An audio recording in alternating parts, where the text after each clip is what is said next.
అదేంటన్నయ్య ఎలా అంటావు? అన్నదమ్ముల మధ్య అభిప్రాయ భేదాలు వచ్చినంత మాత్రాన వాళ్ళు అన్నదమ్ములు కాకుండా పోతారా?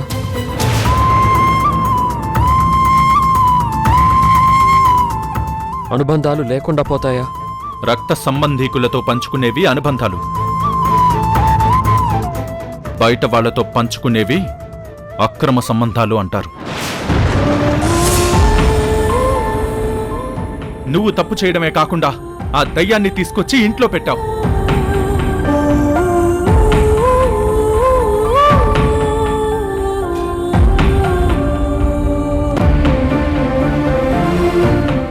నువ్వు చేసిన పనికి మన కుటుంబం మొత్తం తలదించుకోవాల్సి వచ్చింది.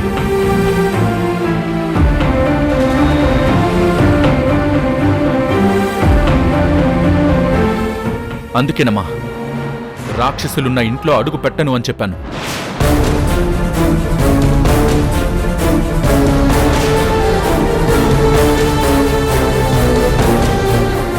బొమ్మరిల్లు రాత్రి 8 గంటలకు మీ ఈటీవీలో.